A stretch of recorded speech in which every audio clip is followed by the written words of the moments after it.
पहिला वाक्य चिन्नवा सर, चिन्नवा साहेब, चिन्नका महाराज असं चला चिन्नवा पहिला वाक्य इकडे बघा.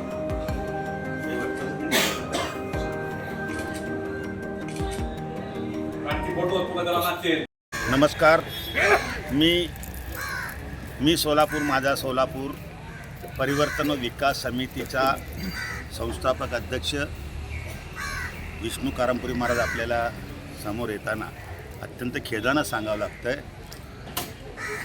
राहुल सोलापूरकर या सोलापूरकर या नावामुळे सोलापूरचं नाव देखील त्या ठिकाणी खराब झालेलं दिसतंय मला.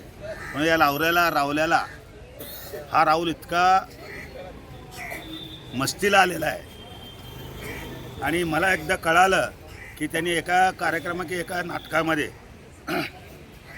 अफजल खानची भूमिका बजावली असं ऐकून आहे.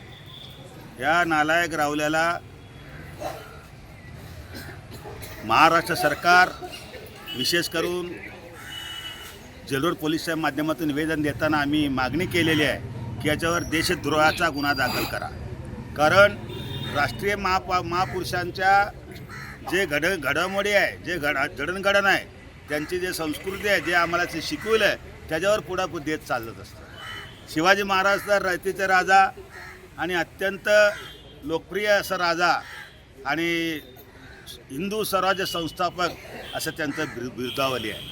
असे असताना त्यांच्यावर देखील अपशब्द वापरला म्हणजे हा स्वतःला समजतो काय.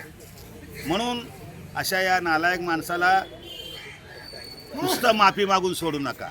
आज कोणाला बी काय म्हणायला माफी मागेल, माफीची दखल न घेता त्याच्यावर राष्ट्रद्रोहाचा गुन्हा दाखल करून त्याला या भारतातून हाकलून द्या अशा प्रकारच्या ठिकाणी आम्ही निवेदन दिलेलं आहे. या निवेदनाबाबतीमध्ये पोलीस खात्याने नुसतं निवेदन येऊन असं कारवाई असा प्रकार न करता आपलं जेलरोड साहेबांना विनंती केली मी की आपण असा अहवाल तयार करा. खरोखरच नालायक माणूस आहे आणि आम्ही सोलापूरकर आहोत, सोलापुरातून सांगत आहोत. या सोलापूरकरच्या रावल्याला तडी पार करा किंवा देश पार करा अशा प्रकारची मागणी आम्ही केलेली आहे. आणि न केल्यास, कारवाई न झाल्यास मुत्तीत आम्ही याविरुद्ध तीव्र आंदोलन करण्याचा इशारा आम्ही देत आहोत. जय हिंद, जय महाराष्ट्र.